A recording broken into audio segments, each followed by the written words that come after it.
These are micro adjust belts, handmade right here in the shop by us. Premium leather, solid brass hardware, and the rounded buckle so it doesn't dig into your gut all day. But what is micro adjust? Well, the one problem everyone always has with their belts is one hole's too tight, one's too loose.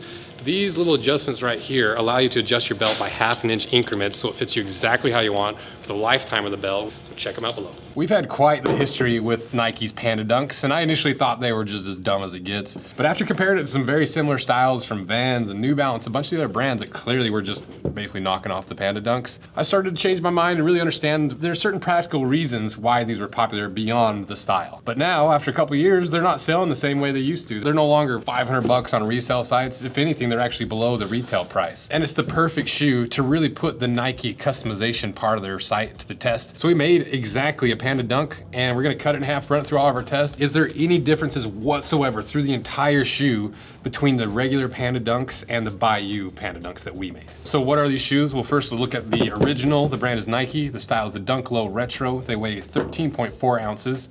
They retail right now for $120, but it's gone up $5 from last year, $20 since 2020, and then like I said, the retail sites are like, you can get it for like 60 bucks. And they're made in China, and the way they position this product is created for the hardwood, but taken to the streets. The Nike Dunk Low Retro returns with crisp overlays and original team colors. This basketball icon channels 80s vibes with premium leather in the upper that look good and break in even better. Modern footwear technology helps bring the comfort into the 21st century. And compared to the Bayou Dunks, the brand is Nike Bayou, or that's kind of a cool touch, Nike by Sam. The style is the Dunk Low. They are 14.2 ounces, so a little bit heavier. They retail for $145, so a little bit more for the whole customization process. But these are made in Vietnam compared to China. And the way they position this product is basically the same. It's just put through the Bayou lens. So now, what are the differences? Well, if just looking at them, the paneling is exactly the same. You still got the 4 little eyelet holes there. The little white stitch is still the same. The cup sole is exactly the same. One's just a little dirtier. Maybe this is a little more off-white, and this one's more of like a bluish white.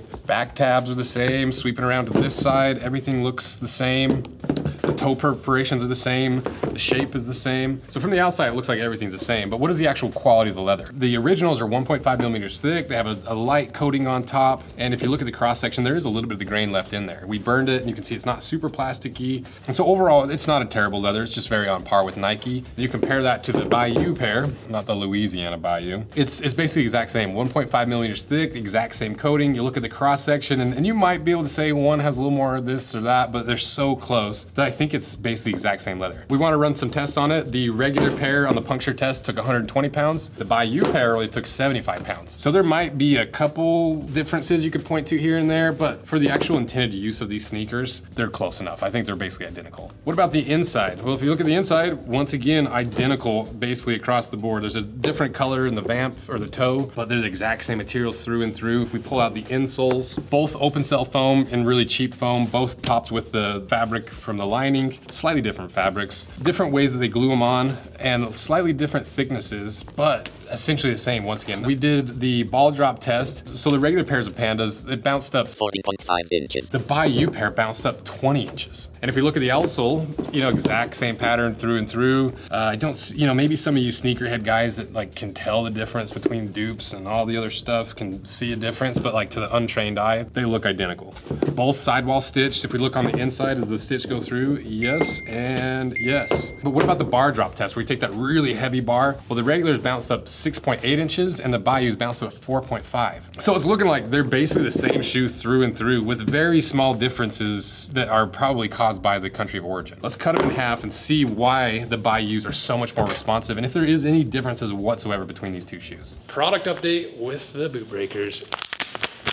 So, after some feedback from you guys, this was our original boot breaker material, just some veg tan, but it's a little too smooth on top. We decided to go with slightly adjusted leather where we got a little bit of a buff top. So come on over here. Now you can see the difference between the old 5mm versus the new.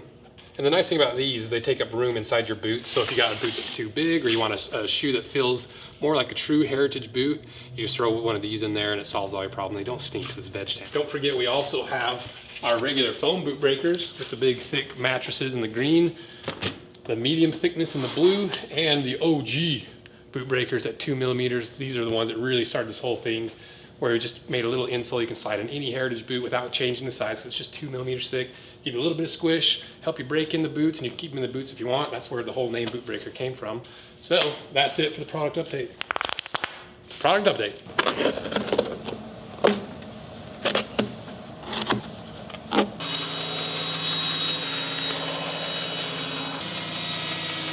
All right, we got them cut in half. And if you like this style of keeping these brands accountable and really answering some of these questions that nobody ever answers, this has been a question that people have had for years. What is the difference between the Bayou pairs and the real pairs? Is it worth doing one or the other? This is, as far as I know, the only time anyone's really done a full analysis of the differences. So if you like this, support it, give us a sub, watch our other videos, because the better these videos do, the more that we can justify doing them, the bigger we can make them, the more we can test. So thank you guys for all your support. Now, let's see what's inside with the Bayous on my left and the regulars on my right.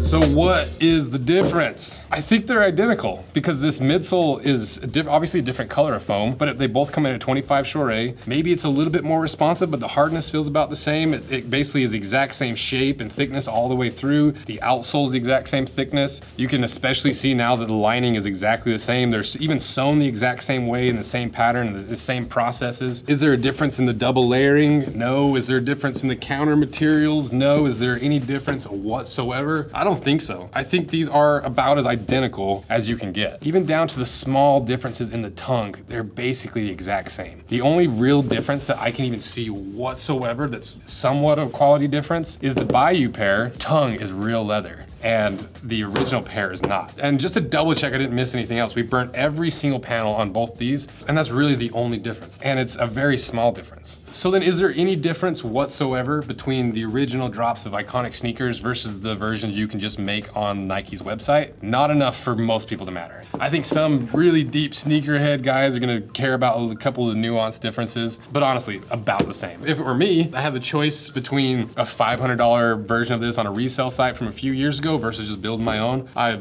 10 times out of 10 would just build my own. They're almost identical. And that's cool in a certain way because it's cool that Nike can keep that consistency across multiple different colorways, across multiple countries and different factories. But also it's another one of these things in the sneakerhead world where a lot of these shoes still are being severely overpriced on the resale market without any intrinsic value to back that up whatsoever. And people wonder why the sneakerhead resale stuff has slowly been collapsing. I think that's why. There's no value and there's no difference. And at the end of the day, Nike makes Nike shoes regardless of the price and where you get them from. So finally we answered that question that people have been asking for a lot of years. Is there a difference? Very little. 95% the same. And so if you like this video and you want us to dig deeper into some of these little niche questions and some of these unanswered parts of the entire footwear world, I love doing this kind of video. So support this where you can, share it, like it, subscribe, because the more views we get on this style of video, the more that I'll do. And thank you guys for all your support over the last few years, helping me keep these giant corporate brands accountable that claim certain things and are pushing the industry in my opinion, unhealthy ways. That's what we're trying to do here. And it's only possible because of your guys' support. So thank you guys. See ya.